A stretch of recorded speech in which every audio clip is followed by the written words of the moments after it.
Good evening, Free Enterprise fans, and welcome to tonight's first race of Week 3 of the All-Forked Cup between Kyrios and Engidave. My name is Xenocat. I am joined here in the booth by Vitasia. How are you doing tonight, Vitasia? Really looking forward to this race. I've given Engidave a lot of pressure this week. Full disclosure to everyone, Engidave is my teammate. We are on Dude, Where's My Benjamin together. So I've been looking forward. He's been practicing really hard, and more importantly, this is one of the hype races, I think, for this week. Both Engidave and Kyrios, longtime members of the community, really top-tier runners in their own respects, so this should be a very high-tier race for this entire tournament. Absolutely. I was very excited to see these two matched up, and I'm very excited to be on comms for them. I would love to. I want to appreciate Engidave has assembled all of the vehicles. Full Voltron over here for Engidave. It takes effort to do that, so kudos. It does. It does take effort. That being said, so Engidave and Kyrios. Kyrios is currently 2-0 in his races through this. Engidave 1-1 going through his, but do not take that one loss too hard. He's also a longtime team tournament. Great runner. I think he went undefeated in the last. I believe so. Yeah. I believe he went undefeated in the last team tournament that we had. Yeah, it's what propelled us, our team. Anyway, not that I was banking on that at all, but we are running a Firebomb Fiesta, so the objectives mostly static here. Quest for the Forge, Quest Cave Bahamut, kill the King and Queen, the Masamune altar, which is always kind of a rough spot to get to, and then 3 random, with a total of 6. But it is a win game, so no zero miss. You don't get to hear my wind up and pitch on the zero miss, which is perfectly fine. I'm fine putting that away in the cabinet for this one.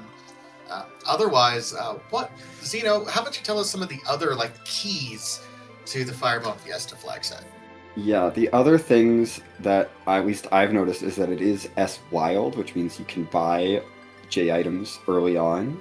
And so one strategy has been to stock up on some of those damaged J items you don't usually get to see and use those to get through your early game, although at least Kyrios, I know from watching, does not ascribe to that philosophy.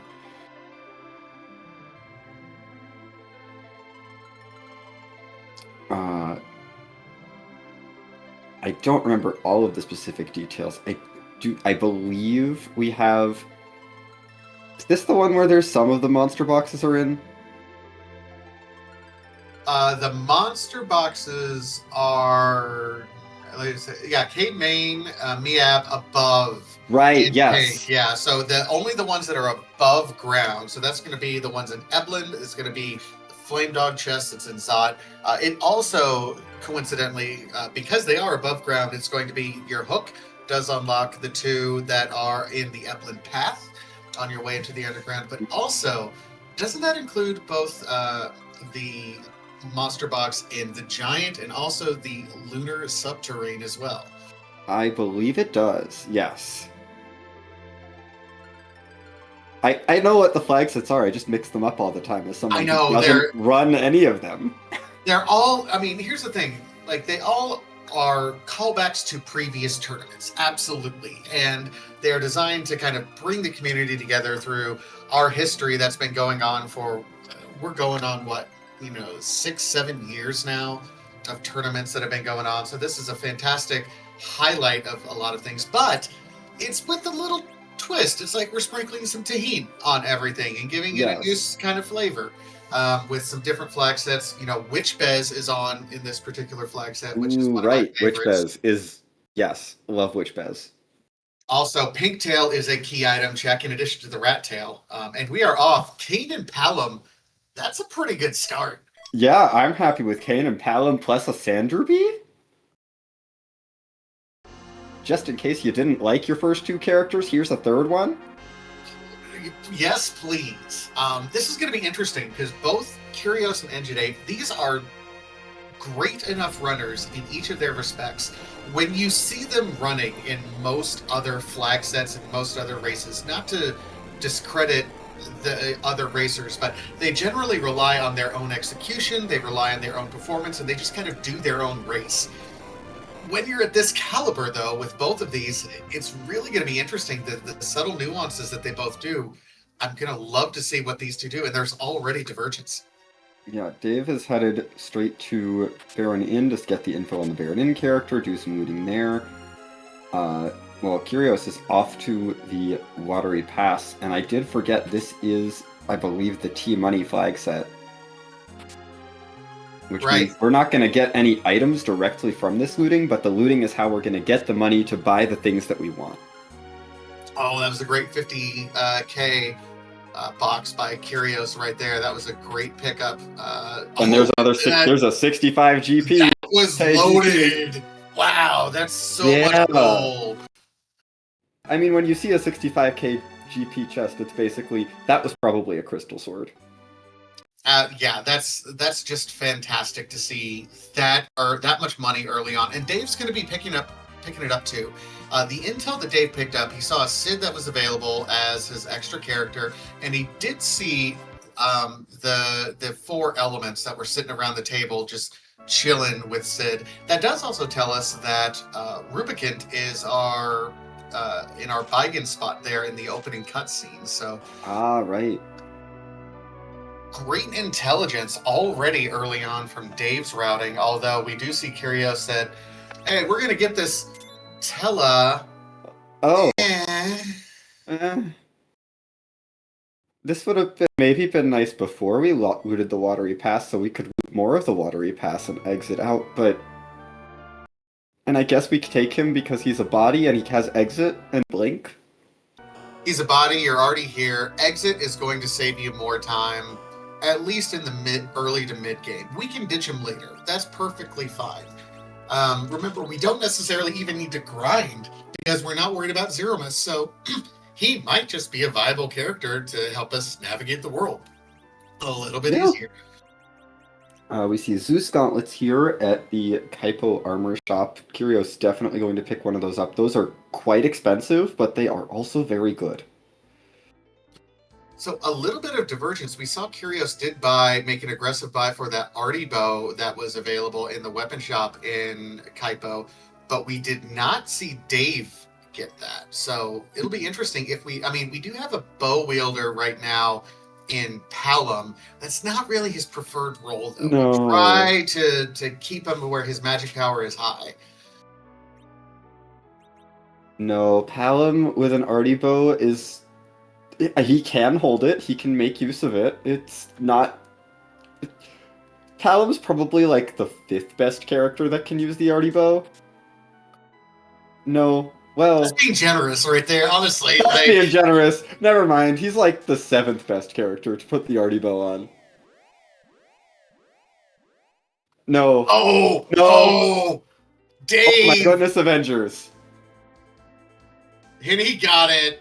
We got that is the weapon we want. Right there. Avenger for Kane.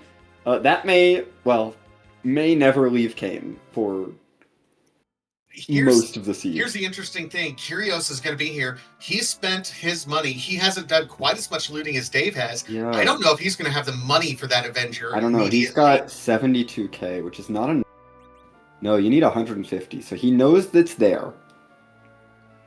It's good info to have, but Dave, just because he wasn't as aggressive with that Artie bow purchase earlier, I think he's going to be able to leverage that angry stick a little bit more. And I tell you, folks, when it comes to this level of play in free enterprise, these are the kinds of micro, optimizations that matter at this level. Absolutely. Yeah, we see Dave is getting ready for Hobbs, and Kyrios is headed to Eblin to try and get more money. And that was a quick monster box just right there. Are they shuffled? I didn't double check. I believe they are. They're supposed to be, I think. And hi, Sid. Sid's up on Hobbs too. Yep, there's a second monster box.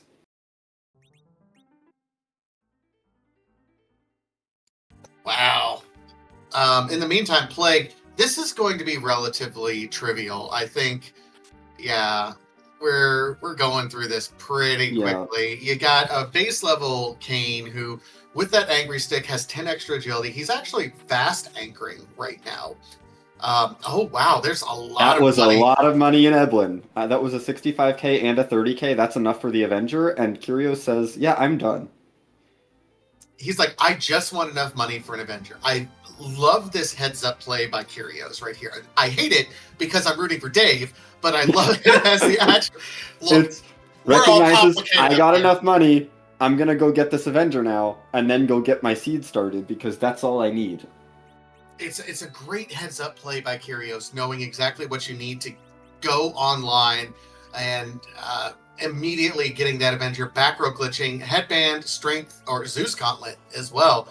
I don't think even Dave bought the Zeus gauntlet I there. believe Dave did buy the Zeus Gauntlet. Oh, he I was did? Okay. watching. I didn't see Dave put the headband on, but I think they both started with it, so that might have just been me missing things. Meanwhile, Dave does pick up his Sid in a bit of a moment, and we do see Kyrios also picking up some Thor Rages. One of those underrated items where, for folks who've been in the community for a long time, you think, oh, I don't need those. I very rarely need those Thor Rages. But if Kenyatso shows up in a really, really bad spot, you're gonna wish you had those Thor Rages. So Um, it's an auto pickup. yes, absolutely. Thor Rages are very, very important if Kenelso shows up in a particularly bad location. Now, this is a bit of an interesting check. I understand wanting to check the monster boxes and doing the doggo check.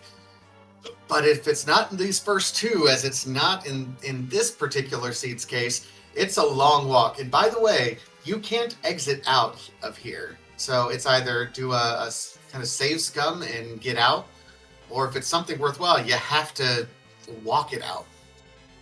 Yeah, it's gonna be kind of a long walk if we're gonna do this. And okay, it looks like we've got Dave back. He is headed to Antlion, and Golbez is here on Gold. And it looks like Dave went with Venom strats to avoid the paralysis. I'm guessing this is a second attempt.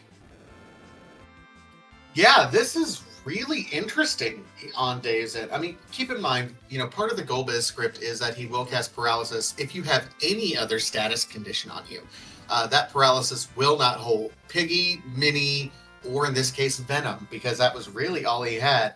He did have to kind of set up Palom to be able to do it Yeah. really quickly, so that feels Search good. is Search is a good roll from Shadow. Curious did just get a samurai bow out of the flame dog chest, so no value up there. He's off to Antlion Cave as well. I, Shadow was completely useless.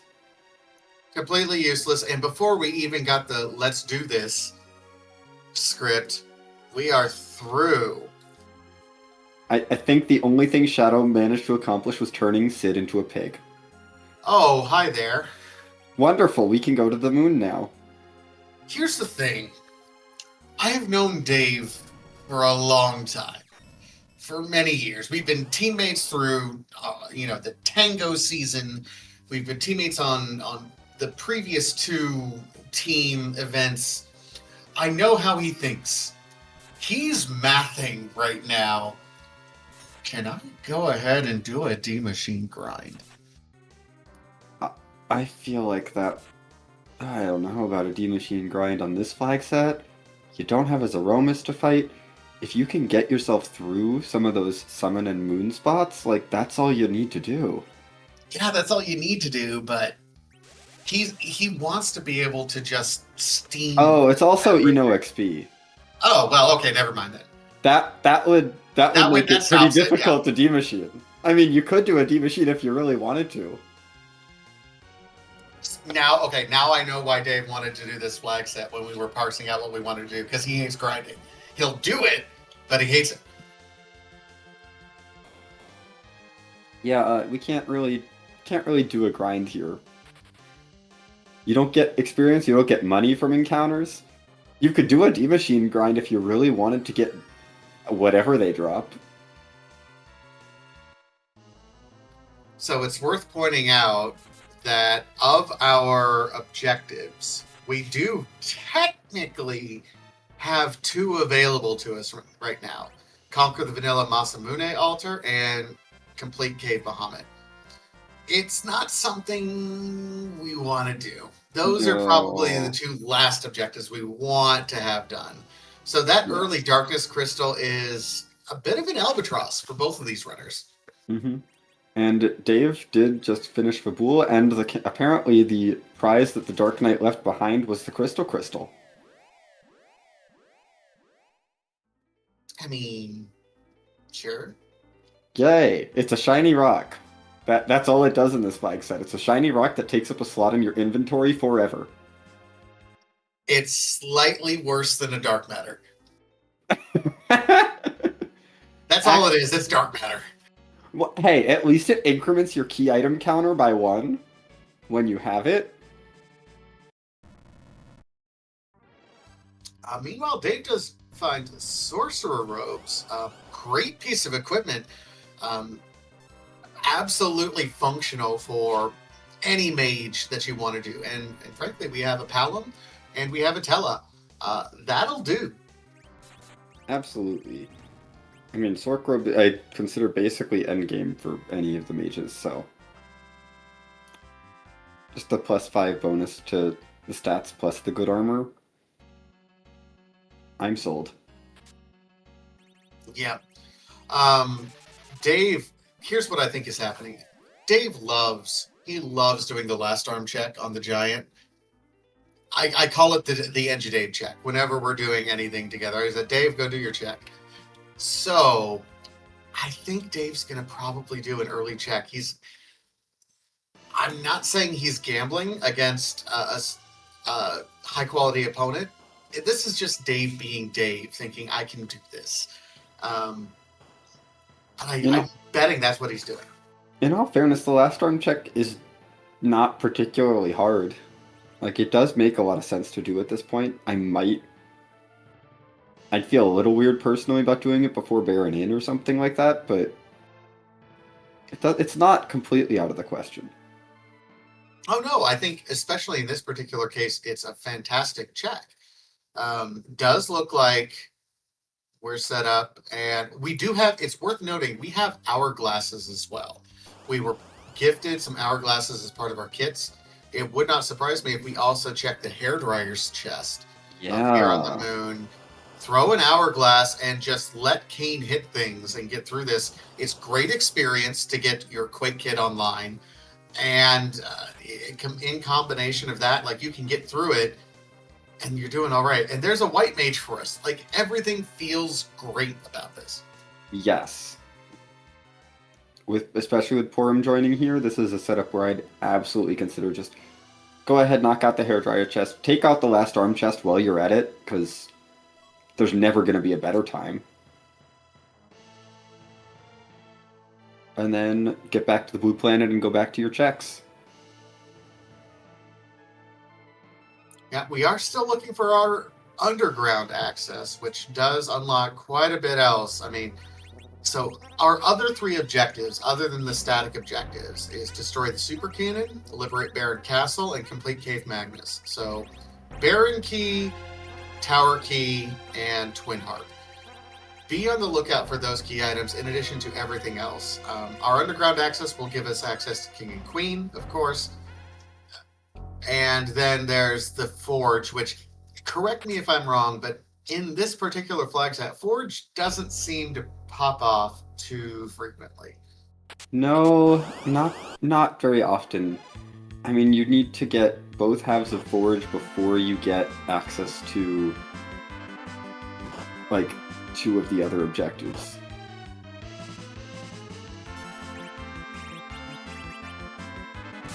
So I don't see it often. I have seen it a couple times in this flag set, but it's never one you're expecting to complete. It's always oh, I guess I can complete this. This is a nice bonus. All right. Meanwhile, Dave does live to get everything off. The problem is we have only one character left for life potions, trying desperately to get folks up. Kyrios has taken out Leviathan on the first part of Ordeals. That could be a little bit spooky, especially because that boss is known for low physical attack, but not particularly low magic attack. And Leviathan just attacks with magic. Really overall interesting divergence between these two. Dave prioritizing, you get a key item, you focus on and dive into what the checks that are unlocked by that key item. Kyrios, meanwhile, playing things a little bit safer, doing your Sphere Zero checks, doing everything that you kind of need to do. Yeah, and there's Quake Kid online for Dave. I believe Porum will be up well past Blink as well. That's key. Getting your white and black mages online. Kane is going to be your main damage dealer. Yeah, and there's a hat. It's not progression, but I'm not complaining about a ninja hat. No, absolutely not.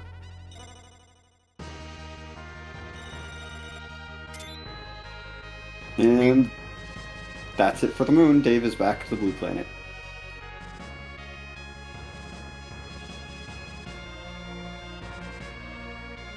Let's see what Kyrios gets here from the changing room on Mount Ordeals. That's underground. That is our underground access. That's interesting.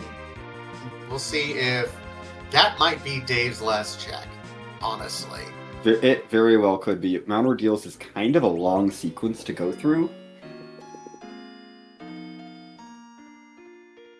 And yeah, that'll be... Dave could very easily go through Baron Inn, go through all of Eblan Castle, might even Flame Dog before checking Mount Ordeals.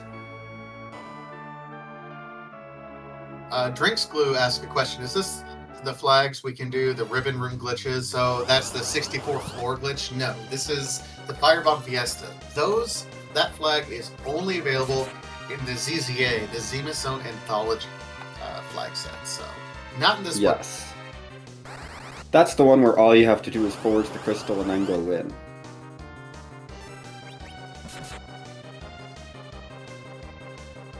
This one just has the warp glitch active, I believe, as far as notable glitches. Right. This the warp glitch is super fun. Let's not get that anything unaware. I like having the warp glitch on because it does make Dwarf Castle just a little bit more valuable. There are currently 1 key item checks in this flag set, I believe. Recently, we added the possibility of a second. I'm just double checking our flags for that. Yep. Oh yeah. No, this one, it's not the Sid.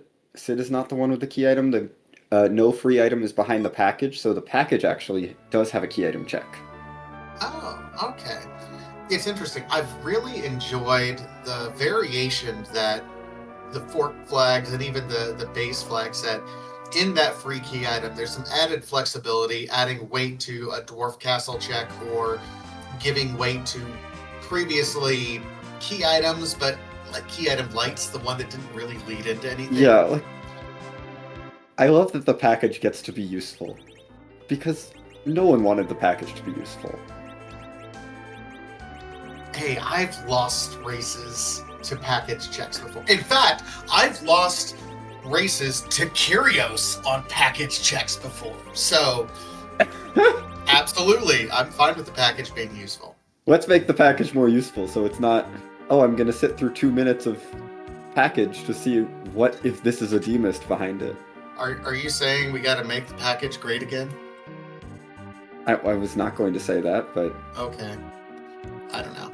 Anyway. Dave now feeling full of levels right now is clearing out Eblan Castle. We'll find all of the checks here and we'll be able to clear them out pretty quickly. You called it right away, and I think that's probably, I think this is statistically the right call to make. Oh, absolutely. but it's not going to play well for us right now. We know it's not going to be underground access. It could be access to other things, though. And it looks like Kyrios is not willing to leave Evelyn Castle on the table either, going to be headed there right after Dave.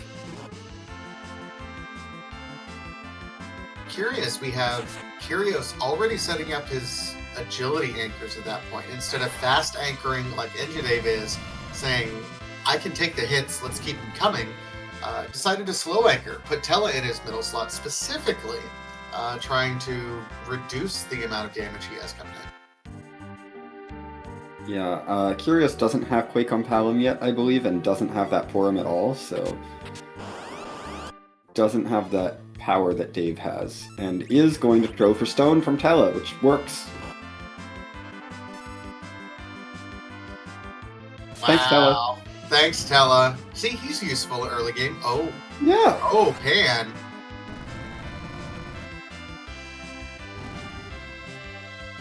And that pan is wonderful.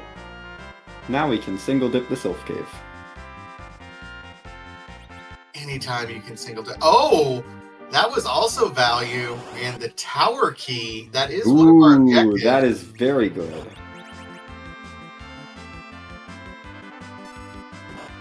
Very, very nice for Engidave. So that is, we will now have, at least from our perspective, we have access to a complete Cave Bahamut.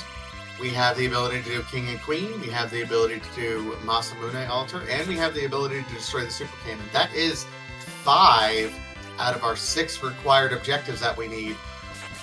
Folks, we are now only hunting. We are a Baron Key, a Twin Harp, or a Forge away from Go Mode. Yeah. Already. I mean, that's what you expect from yeah. an Engidave Kyrios race, right? Of course, we're going to be one key item from Go Mode less than 25 minutes into the seed.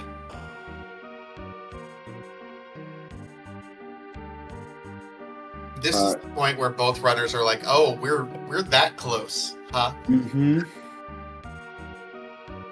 Well, to be fair, Dave doesn't have underground access yet. He doesn't know how close he is.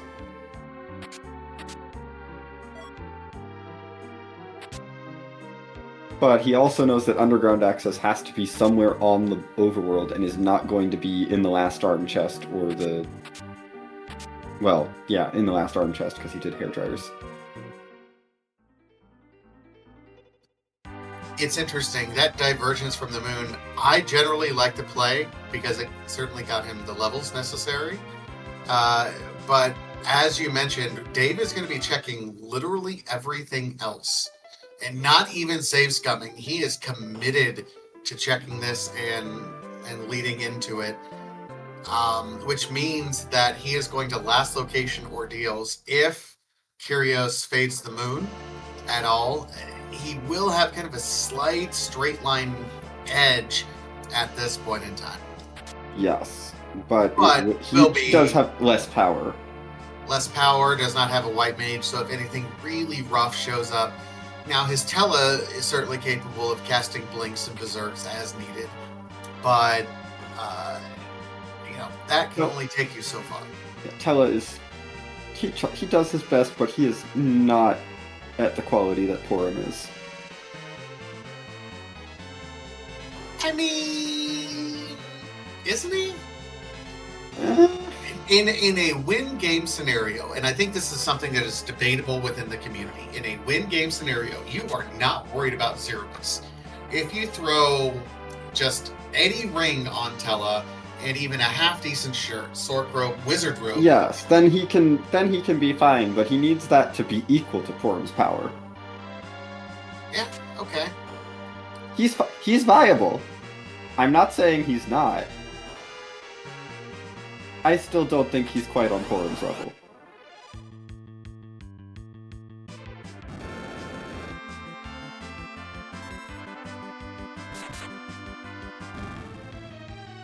Well, I think this whole discussion is moot because Kyrios is raising the whale right now instead of going underground. So, well, I guess Kyrios is gonna go get Porum, and then it won't matter anymore.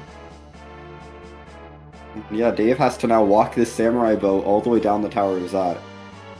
Not save scumming. Dave, this is specifically for you because I know Dave watches these races back. That's Dave code for I'm judging you for what you've done. I mean, not that I could do any better. Like,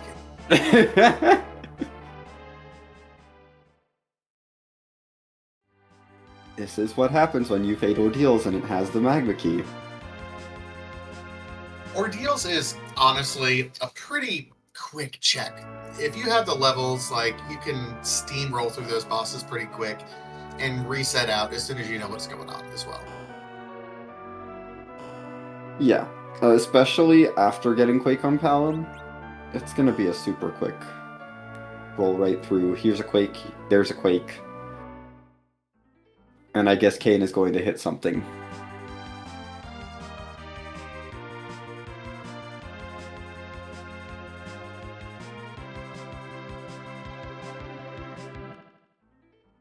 Dave, what are you doing?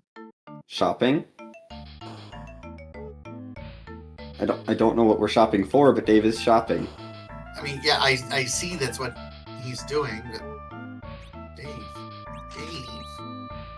Oh, okay. Defense sword shop? Okay. Defense sword is reasonable. We don't want to always be berserked. That's fine, I suppose. You can hear, like, I'm judging him as a teammate. Like, I understand. Yeah.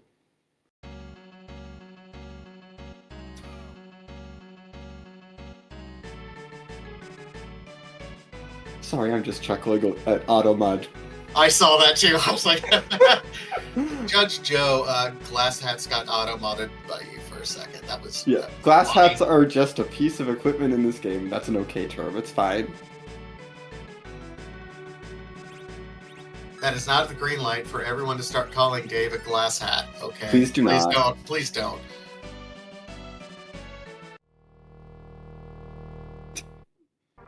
Oh no, that hairdryer is going sideways for Kyrios. I believe he used all his hourglasses in Eblin.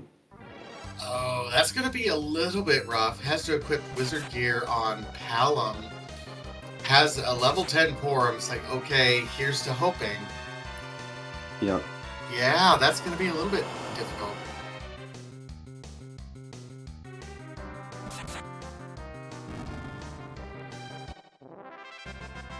Let's see. We're going in for attempt number 2 at the hairdryers.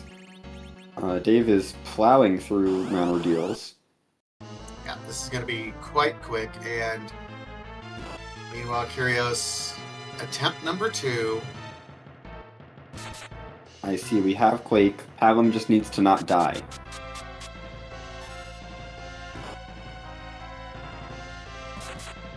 Palom, you can not die, right? Okay. That's something. You got 2 of them.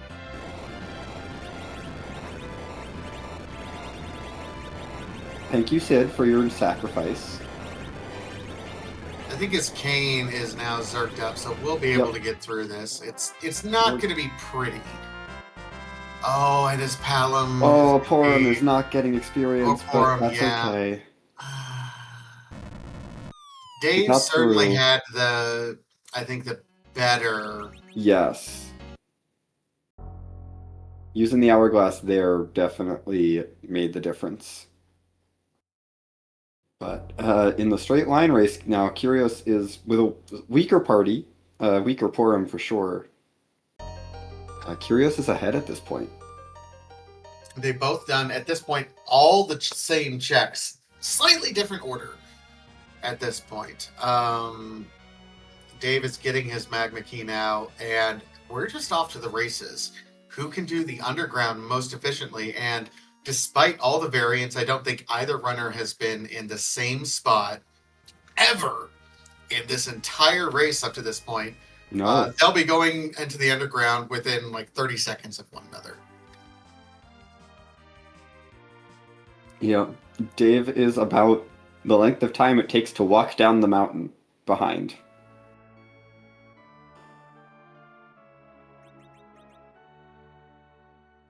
Joe is pointing out we're fading Last Arm, which, like I mentioned earlier, is a favorite of Dave's. I'm a little bit perplexed. It might be a situation where Dave is thinking, oh, Kyrios might know this is my favorite. Let me not do it to throw him off. It's true. It's well known for Dave. Anyone who's watched any of our team races in tangos or anything knows that Dave does quite enjoy the Last Arm check. Absolutely. Kyrios is going to take a little bit of time to do some shopping here in Agert before we head underground. That gives Dave time to get into Agert. We do see protect rings, karate shirts of interest to Kyrios. Let's see what the weapon shop has. Ooh, Stardust rods. Yes, both are Palom, and if we have any extra, I think Rotella would like a Stardust Rod too, just for the lulls. We don't have any extra though. We don't even have enough for one Stardust rod, so Kyrios is leaving.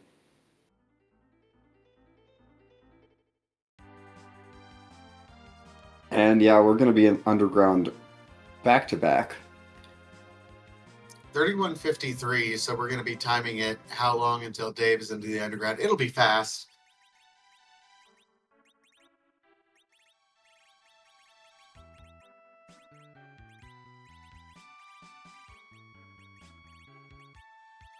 Well, Dave is doing the shopping too, so that'll give back a little of that time to Kyrios. But Dave has money for Stardust rods.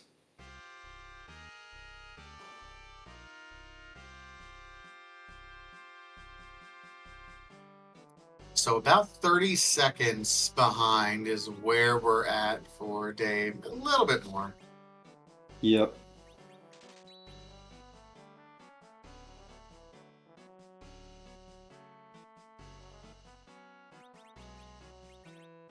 Okay, a little bit of routing divergence as well as soon as we get to the underground. Kyrios prioritizing doing the Dwarf Castle with that warp check, saying, hey, it's good experience as well at kind of the right level to do that.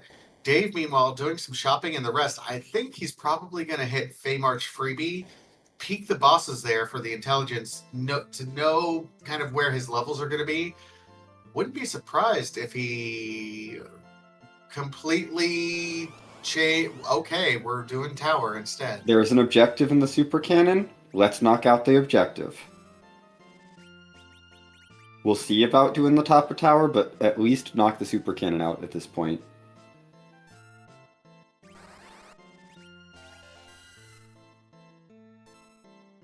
I like it. The way the community has always preached at this point is do your objectives. If you can do your objectives, good things happen.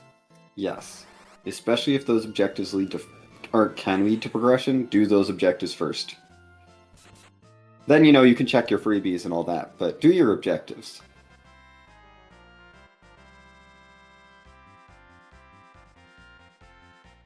Yeah, and Judge Joe, who's, by the way, full disclosure, Judge Joe in chat is the third in Engidave and I's three-peat team. He's like, it's a hard call between doing the Feymarch and doing this.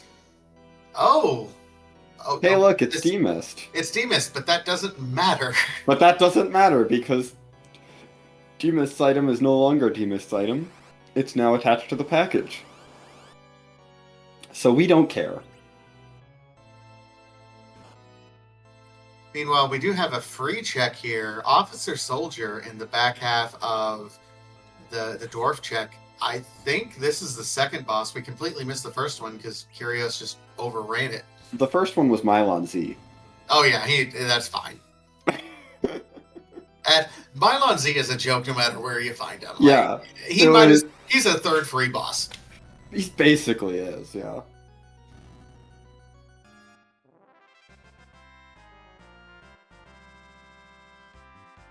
Dave is going to stick around for the top of tower. I would have liked to save Scum, but Dave, this is how much Dave feels like he's under the gun a little bit.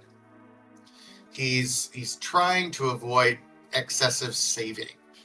So he knows that he and Kyrios are neck and neck. That's just the feeling that you get when you're a top end racer, always feeling like you're behind. Mhm.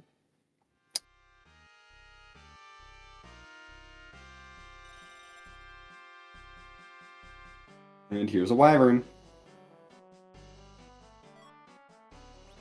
And there's an earth crystal from Dwarf Castle.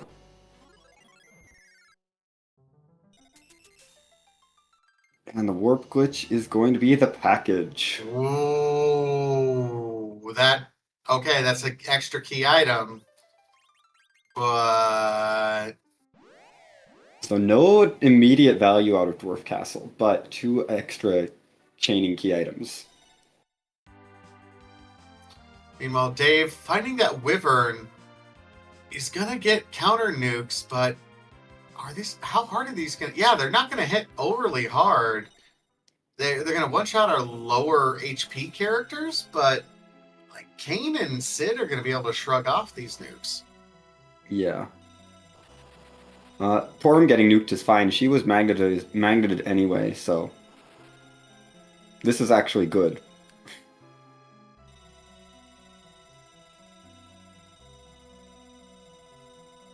Kyrios, meanwhile, is headed for the Pan Bonk first, looks like. I don't blame anyone for doing the pan bonk this early. Certainly, it's tempting because it's one of those key items that you look out for. Worthless Bahamut Orb. Neat. If only we had Rydia.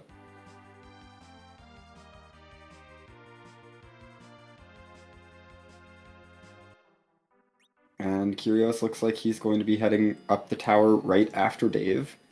So Dave has the advantage on these tower checks, but Kyrios is following right in his footsteps. Yeah, advantage on the tower checks, but certainly the edge in terms of total checks has been completed.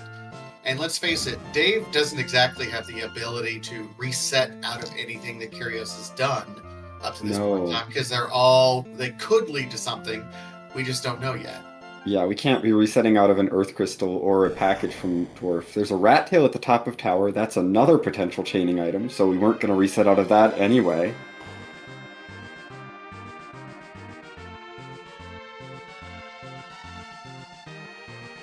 We are Baron Key, Twin Harp, Forge ingredients. That's it. That's really all we're looking for. We just need one of those 3 things.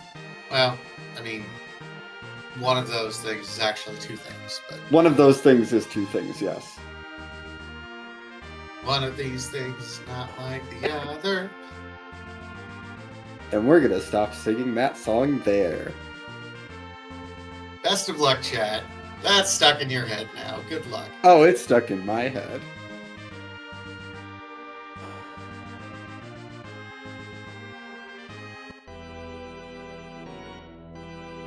Alright, so this is where we see if Dave's gambit, following your objectives, it's not much of a gambit. Ooh, Kyrios is fading top of tower. That is spicy.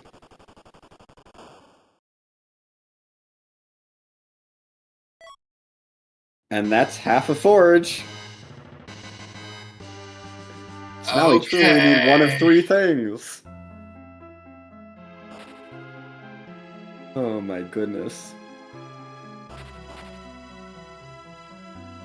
Rat Tail is only going to be a good pickup for Dave if we find the hook and something leads to it. So if you're a fan of Dave, like me, hope for the hook here. Otherwise, you would want to see value behind like the package or the Earth Crystal. Now, granted, there's 3 things that are all valuable, so there could be value behind everything.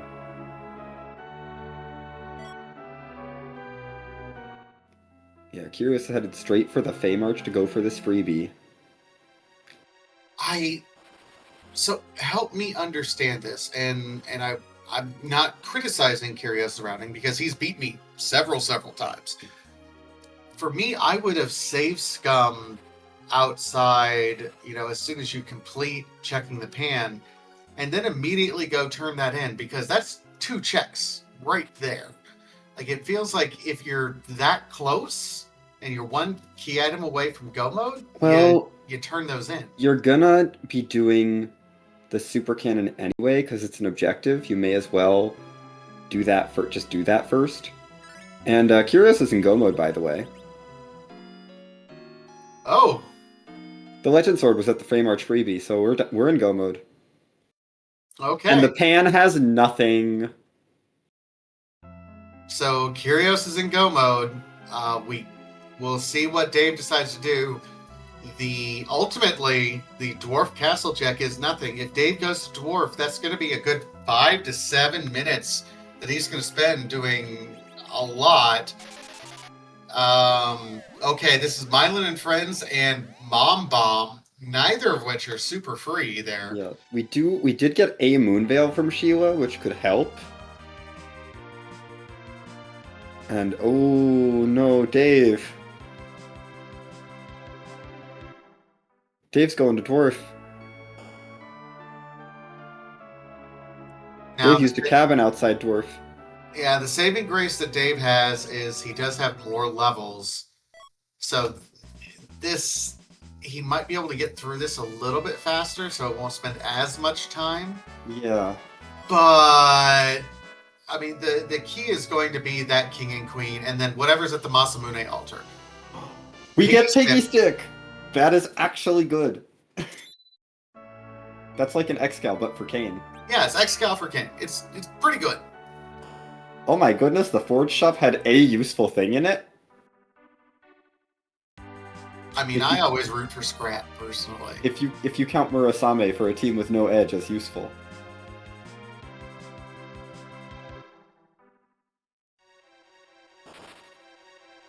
Yeah, Excal but without the strike boost. That's the Piggy Stick. But it has the attack power of the Excal at least.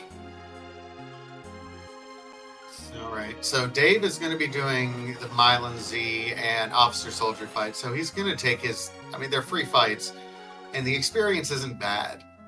The trick is going to be getting through these King-Queen fights. It's also worth pointing out the other 2 objectives that were technically in go mode, complete Cave Bahamut and complete the Masamune altar, we're not exactly at peak operational performance for. We're a little bit under level.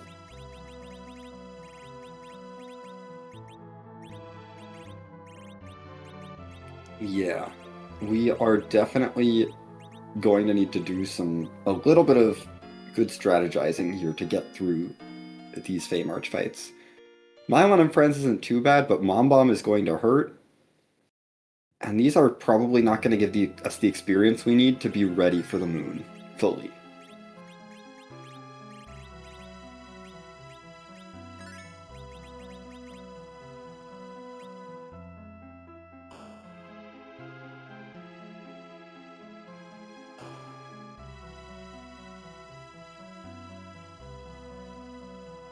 There's discussion in chat. What are Kane's super forges? One is I think the scrap is always possible. So there's always one Zonk. I think scrap's only for Cecil and Edge. Oh, really? Yes. Scrap is only possible for Cecil because it's from his trial, and Edge because he can throw it. But I believe Kane can only get the Abel's Lance, the Piggy Stick. Oh, Scrap's only Edge. That makes it better. Yeah, Kane can get Piggy Stick, Abel's Lance, of course, which is the best one. Gigantaxe, I believe. That might be it. Yeah. Edge does have the most Zonks, though, doesn't he? Because he has just a lot. I can't remember if Flandango is Cecil only or Cecil and Kane.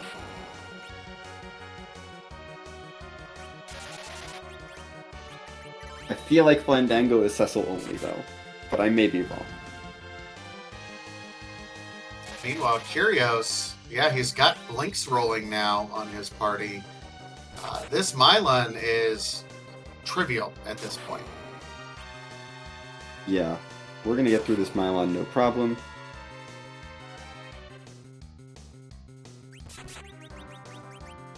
So that means this package turn-in is going to be trivial unless, and this is going to be some interesting routing here. Ooh. If Dave ends up stumbling across either the Baron Castle Key or Cave Magnus, we can avoid some of these really We could rough avoid one of roads. these bosses, yeah. Although he may not look for it too hard since he is also going to the Fey March and will almost certainly get that Legend Sword.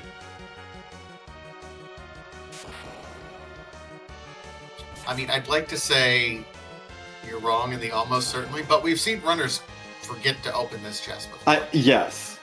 No, I have. If I would put money on that Dave will open this chest, I have enough confidence in him. There he goes. Good job, you opened the chest. Good job, Dave. You get a thumbs up. Absolutely. Thumbs up for opening the chest that has the Legend Sword in it.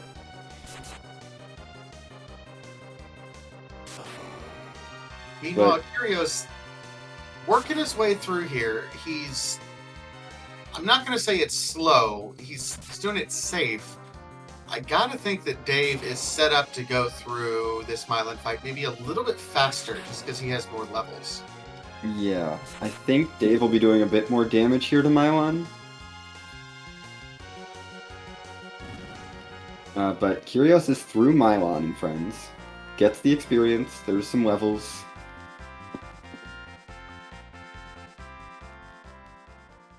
Dave is saving, getting ready to head in and check these Fey March bosses. I mean, the apple is helpful.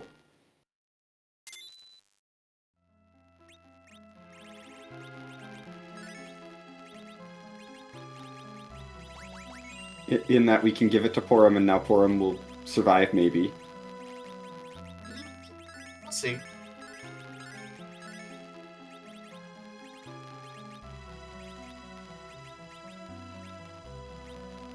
I do think Dave is sitting on this fast anchoring cane and is making it maybe a little bit harder for him as we're getting deeper and deeper into this scene.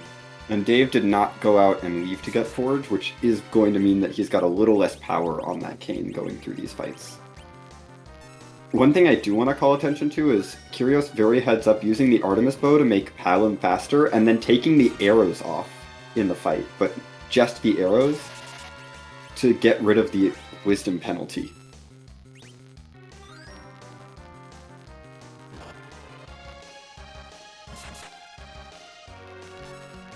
So that way he still has the Artemis bow on, only has to re-equip one thing between fights, but gets that agility bonus on Palom while not sacrificing Palom's wisdom. It's a subtle difference, but again, when you're racing at this level, all of those subtle differences and changes stack up over the course of a race. They absolutely do.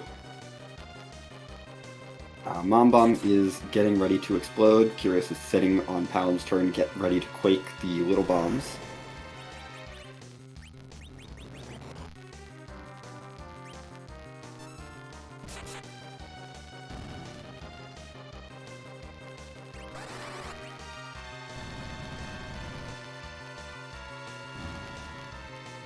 And Kyrios is through Mom Bomb.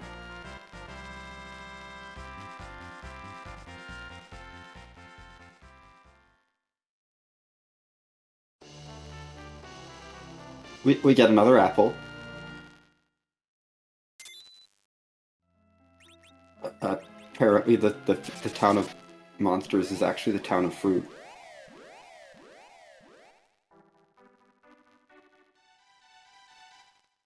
And off we go.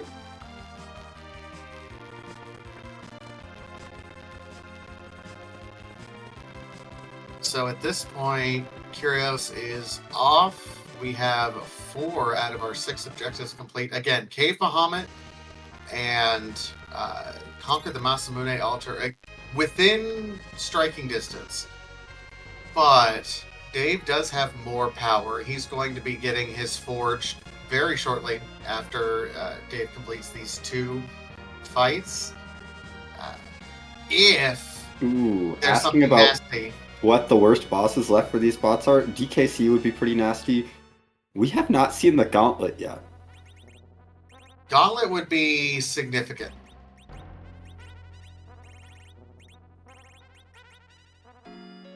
There's a few very nasty things at Cave Bahamut. The Gauntlet at Cave Bahamut would be whatever. It's annoying, but it's not life-threatening.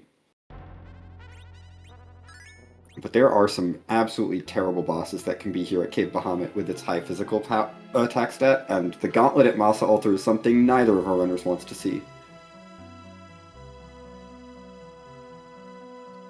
Dave taking the safety save right now, saying, I want to make sure I save in between what would be otherwise pretty rough spots. And this is... Ooh. Okay. Magus Sisters is not the worst thing to find here. It's not bad, but... It's not free. No. But it's not awful.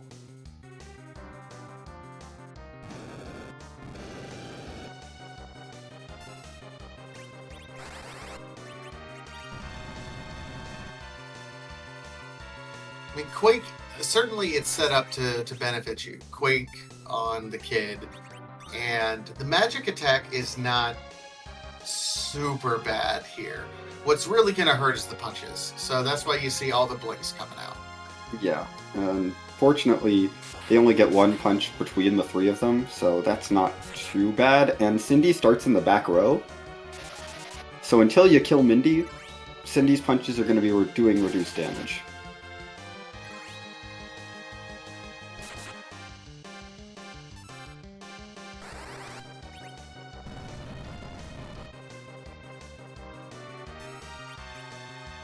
Now, of course, Mindy is going to go down before Cindy, almost certainly, because Mindy has less health. Yes, Cindy's in the back row, and if enemies are in the back row, they punch worse.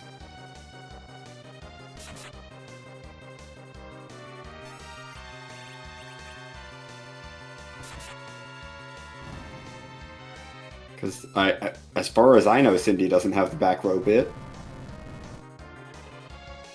That scythe certainly doesn't look like a back row weapon. Nope. Okay, so in the straight line race right now, Kyrios in the driver's seat right now. About through this fight, we'll see. Oh, there's a remedy. There's a remedy. It's time for the extra Sandy and Mindy again, but Cindy's down now, so it's just Sandy and Mindy. And they don't punch.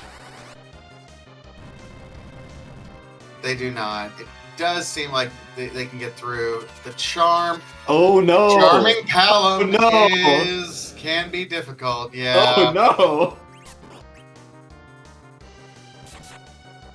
Oh, this could be bad.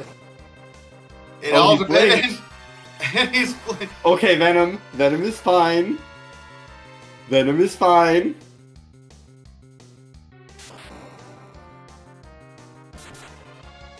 Palom could just cast Quake and end this whole fight. He could. That would be what Dave would need to catch up at this point in time. It would be amazing, but yes, it would be what Dave would need. So far, Palom has cooperated. He cast Venom and then he punched. And then Sid punched him for 1 damage, and now Palom is trying to warp us out of the fight, which does not work. Thank you, Palom, for not quaking us to death. That would have been hilarious. I would have been here for it. Clearly, as someone who's rooting for Dave. Oh, it would have been funny. Oh, okay. Now Porum is turned against us. That's fine. Porum can't hurt us. Not in the way Palom can. Alright, so as he completes the Magus Sisters fight, Kyrios is on his way. Moonveil. Okay, we're gonna get that Moonveil for the last fight. Yeah, that makes it really rough. Moonveils make things pretty, I'm not going to say easy, but they do kind of equip one character to be super buffed for one fight, and we only have one fight to get through, the Masamune altar at this point.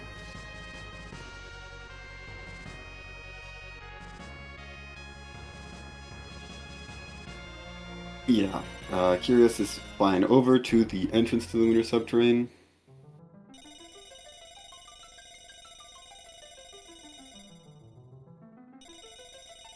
And this race ultimately hinged on very, very little. About the only difference that these two runners did. Kyrios had maybe a 30-second edge getting into the underground. And then otherwise, the only difference really was Engidave doing top of tower, Kyrios fading it. And that's it. That's the performance of these two runners at this point. That is essentially the difference. There was a bit of routing difference. There was a bit of level difference early on in the forum, getting experience on Dave's side and not on Kyrios. But it's really down to Dave took the Wyvern fight at top of tower, and Kyrios said, "I don't need that fight."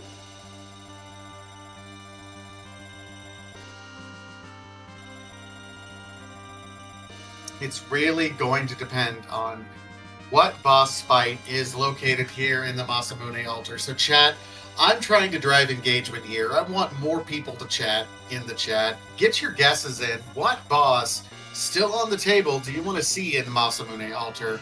I want your nastiest guesses. I want, let's curse everything about this scene because I'm rooting for Dave. But other than that, I just want engagement.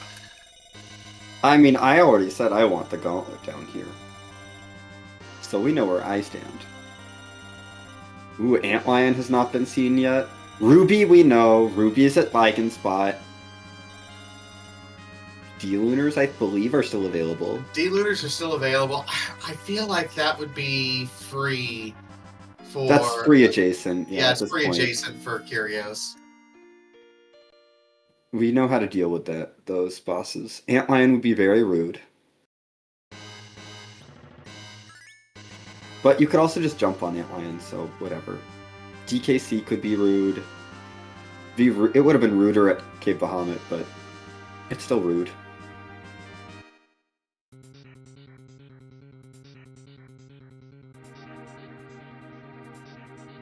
Oh, Antlion's free with the Moonveil, yeah. We need something that won't be free with the Moonveil. Alright, chat. We'll see what's here. And it... Bahamut! Well, so much for an exciting conclusion. An epic final battle. We get counted. 5 countdown. 2 1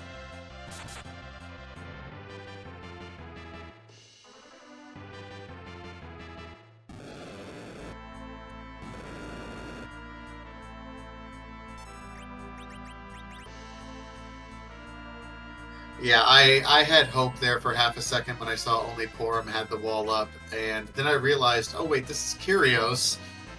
He's fine. Yeah, we're fine.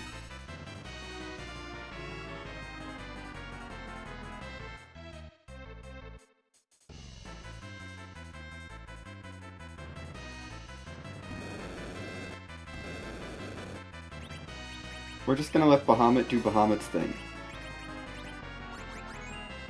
I mean, honestly, it's the smart play to do it at this point in time. Once you know the script, there's a million bosses that just become Kyrios, why are we reviving people? Yeah, just let it go, my guy. We don't need people alive. There's no bonus points for number of party members you have alive at the end of the seed. You're swagging a Moonveil on Tella. Do you know how rude that is? Listen, we have the Moonveil. We may as well. And we didn't need it because there goes Bahamut. I feel personally attacked from that Moonveil. But that's going to be... That's a Vanilla Masamune. Vanilla Masamune, and we are done. And Kyrios, at a time of 1 hour and change flat. Wow, 118. Kyrios does bring home the win. Here in this Firebomb Fiesta seed. GG's. And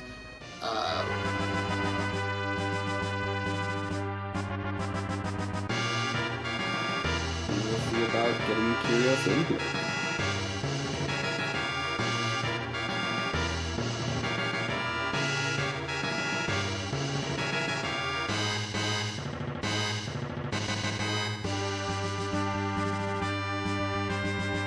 In the meantime, Dave is not far behind, rushing down the lunar subterranean.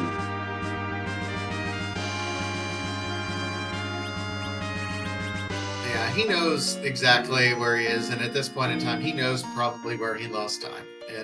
Climbing, doing the double dip, and I can't blame him necessarily for doing that. Kyrios made a gamble, and that ultimately ended up being the play, dodging top of tower. And it does sound like we are now joined by Kyrios. GG's. Thank you very much. So walk me through this decision. We've kind of narrowed it down. The top of tower saying, "Nah, I'm good," and just dodging that because Dave's coming up on the altar right now. That seems to be the difference right now. Yeah, I was worried. It's funny. I was more worried once I saw the Adamant and Legend, of course, but I felt like I had so many checks outstanding at that point. I bonked the pan, which I probably shouldn't have done till after the tower. I went into Dwarf, which was probably worth it because I got the Heroine Robe, but still it doesn't feel great when it doesn't hit anything. And I was like, how can I save a little bit of time? I normally like doing top of tower, but that's because I need the experience. With this party where it was, I didn't feel like I needed the experience. So I'm like, I can shave like 2 or 3 minutes and maybe make back some of the time that I've been a little casual with thus far. So yeah, that was pretty much all that was behind that.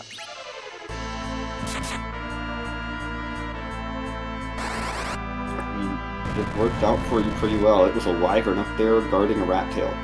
Oh, ew. You is right.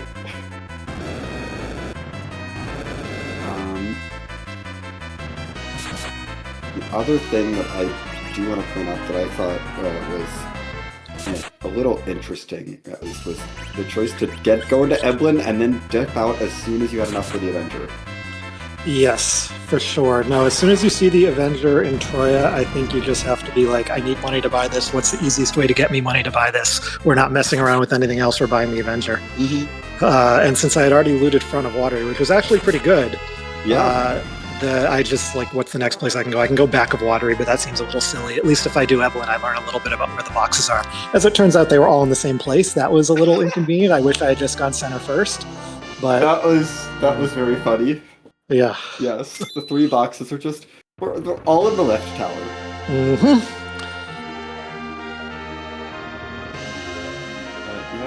The routing ended up working out pretty well for you. The only thing you missed out on with not turning Sheila in was a ribbon and a moonveil. Mm-hmm. Whatever. How nervous do you get in these particular seeds? Because you're going to the moon in go mode, low to mid 30s. Not everything is free at that point. I mean, yeah, you have your Avenger, you got a Quake Kit, and a couple of blank casters, so you can get through a lot of stuff, but it's almost a coin flip for depending on what bosses you've seen. So how comfortable are you doing that? What's your thought process? Very comfortable in this case. The Heroine Robe is the key. Heroine Robe is the best item on this flag set. I don't think it's really all that close. I was talking to some people after a pickup race last night, and I think the least interesting thing about this flag set, which I do quite like, is a lot of it is just trivialized by a Heroine Robe on a White Mage and 1 good Zerker. You say 50-50. I think I'm probably like 90-10 on that boss at the bottom on Masamune, given what I've already seen. I mean, Antlion's bad, but even that, I get we're casting Blink and we're jumping, right? Like there's solutions to almost everything there. Some of them are longer than others, but having a Porum who is faster than your fast hero just simplifies so much. And plus, the other thing is with the fast hero, you have the option of, okay, something's terrible there, I need more levels. You go over to Ribbon, which is slower than Kane, and you have the Porum that's even faster. You get your 200 or even 130 if you don't have the double experience, and like, okay, I can do Masamune now. So the bottom of the moon is rarely the one I'm worried about. The one I'm usually worried about is the King Spot and the Fey March. That one seems to be the trickiest in this flag set to me. Yeah, unfortunately, this seed Mylon and Friends was not going to be the scariest thing there. Exactly. Yeah, it felt bad leaving the Feymarch to immediately come back to the Feymarch, but if that's an Able Lance in the Smithy, Mm-hmm. like you just feel so Oh, bad sitting through those fights on a defense sword. I absolutely get it. With Kane's forges, you're not going to hit a zonk. Hmm. Piggy sticks may be the worst thing you could have gotten, Yep. and It it's was still still an pretty good. upgrade. Yeah. Still an upgrade. Yep. So it still saved you time in those specific fights, even if it didn't necessarily even out to the time of leaving and coming back. Hmm. Um, that's all the questions I really had about, or I have about the race. Otherwise, your routing seemed pretty straightforward. Do the things, get the items that you need, and go blow up all the bosses. Yeah. When the Avenger's there, the Cane Seeds are just kind of like that this time. Sometimes, Yeah. rather. Yeah, I guess that would be my final question. Just this is, I mean, we've seen a lot of different seeds of different varying, times, obviously, and that's by design for the tournament. Uh, 1 hour and very close to sub hour for this tournament. Overall, just very, very quick. How nervous were you? Because I think when you look at the matchup this week in particular, and I mean this as the great compliment, you and Engidave, this was probably the highlight match based on pure performance between the two of you. You know, what's going through your mind when you're sitting at go mode sub hour at this point? I mean, the terror is when you get the Legend Sword. So at that point, I'm like, okay, there's a way to 55 minute this seed if you avoid some of the other stuff, right? Like, don't bonk the pan, go into Dwarf and grab the Heroine Robe, but don't take the fights. Oh, look, you're 5 minutes faster. Don't take the inadvertent Mega Sisters grind when I came like one hit short of ending it before the revive. All of a sudden, you're at 52 minutes. And that's the terror, because Dave is absolutely a good enough runner to do that if all the pieces fall into place. That said, there are enough traps in the seat, or rather like places you can kind of get stuck in the seat, sorry about that, that like you have to just keep running it till the end, and you have to just try and do your best and get the right time and hope it's good enough.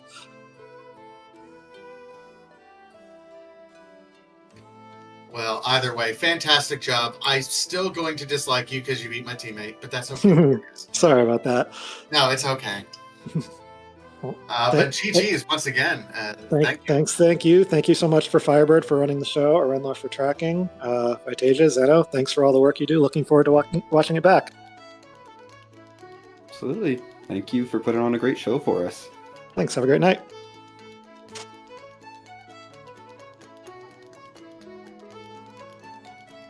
And while we were in that interview, and Dave did finish with a time of 1 hour, 3 minutes, and 32 seconds.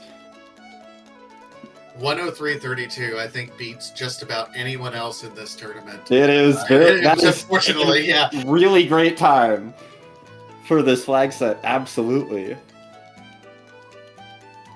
And I don't think many people would be complaining about that time. No, I wouldn't be complaining about this time in any flag set that we have for this tournament. I think about any flags whatsoever. But we are now joined by Dave. GG's. Yeah, GG's, and GG's to Kyrios.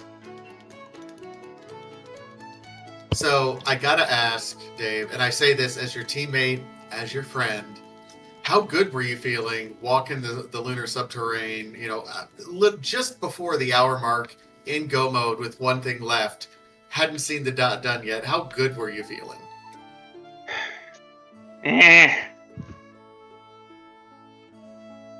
I'm nervous as hell because I'm against Kyrios, and I should say former tournament champion Kyrios. So yeah, nervous, just waiting for that hammer to drop.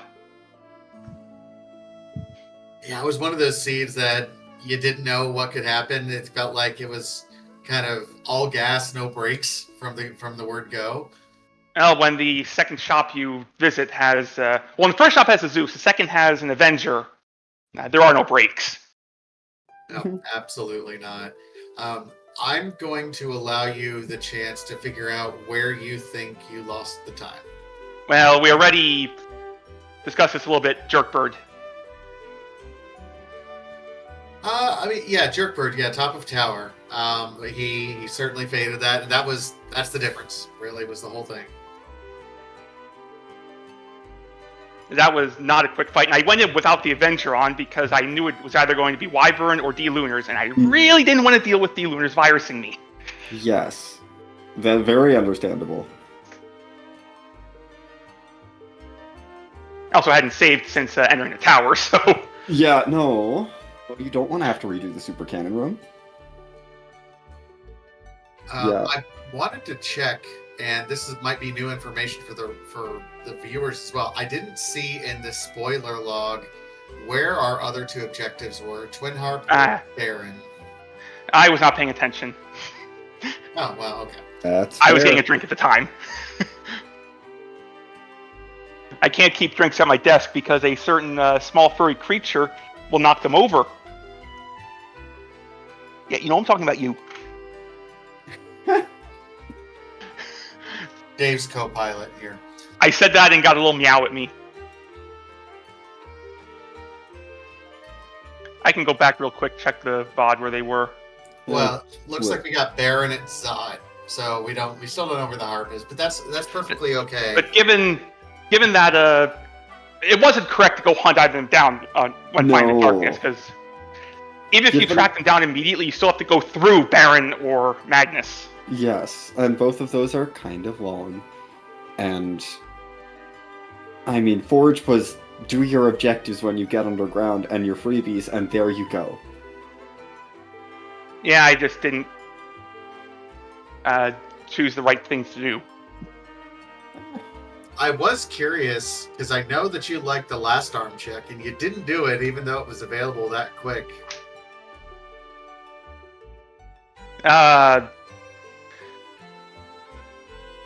I thought about it. Glad I didn't, because I would have chased that hook. Yeah, no, I mean, I get it. And I think it worked out for us for you this time. But also, unfortunately, yeah, it was just a quick scene. No, I didn't have the tower key yet, but having the darkness and knowing the magma has to be somewhere on the blue planet, I'm not sure it's correct.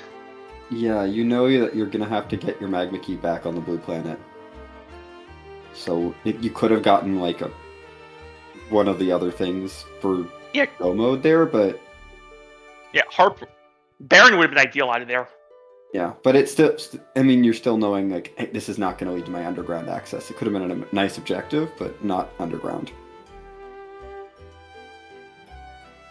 Yeah, I'm really looking forward to seeing what you think when you watch this back. Going into the underground, you were about 30 seconds behind Kyrios, thereabouts. But when he checked the hairdryers and did the hairdryers for levels, most of his party was dead. So you had kind of a level advantage, and you had Porum with Blink and Zerk. So it felt like you had kind of a power edge getting into the underground, but the bosses all were very doable, honestly. It kind of fell over in your guys' way. Given that Ogo, Golbez were out of the pool. Switch, I didn't think I would get 7 swings before Golbez said ha ha ha. That, yeah. I mean, you have a Kane with plus 10 agility from the Avenger versus Golbez and Antlion. Sure, but I wasn't expecting that many. I was expecting like 2 or 3. I don't know. Oh my goodness. Apparently that spot's real slow. Last question for you, Dave, and I want to give you an opportunity to show off your knowledge here. You chose fast anchoring Kane through most of the seed versus, what I would say the more traditional slow anchoring. Try to put your slowest agility person in the middle. It's this hero seed, obviously, but you keeping him in the middle. I guess I just answered my own question. I was going to ask why, but Kane hero. Yeah, exactly. It's a Kane hero seed, and fast anchoring for the most part isn't that scary. Plus, it honestly allows your slower cast spells to resolve quicker. Mm-hmm. Like your tier 3 spells will resolve quicker if you're fast anchored because there's more sort of nothing ticks while it's waiting for stuff to happen. There's more time passes in between things, so it's good for those.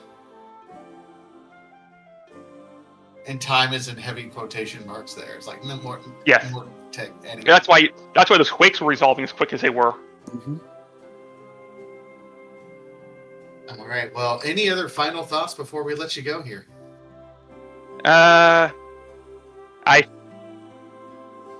Given what I've seen so far, I can only say in the words of Rybon, I need to work better at getting lucky and not getting unlucky.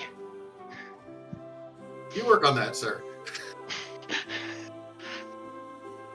That was a good seed overall, very jetty, and easily sub-hourable if you don't decide to give the world tour.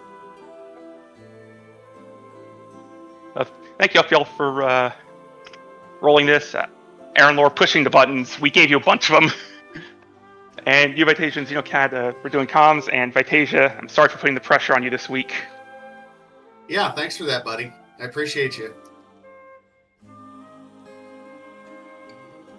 Oh, it's okay. We'll take care of business. Well, I'm not going to comment on that, but we appreciate you running. Thank you so much.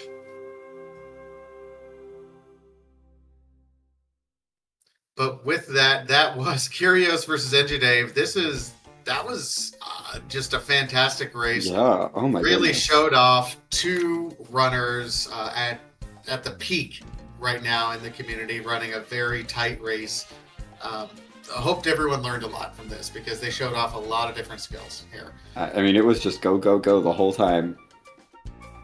All gas, no brakes. That's how we do it here in speedrunning. Meanwhile, I do want to give a shout out to our folks behind the scenes, Aaron Lore for his tracking, and Firebird Lover for the restream. Thank you guys so much. Xenocat being my co-coms tonight. Thank you so much. Always love working with the Xeno. Likewise. It's been a pleasure. And I believe we are headed off to Jay Brunter, who is doing some practice with this flag set. Oh, that'll be a great thing to see. Remember, no spoilers to anyone going off. But thank you. Thanks everyone so much for tuning in. We appreciate all of you tuning in for all of our races. Make sure to follow us here at twitch.tv/freeenterprise or join us over in our Discord. We'll see you at our next race. Take care, everyone. Have a great night.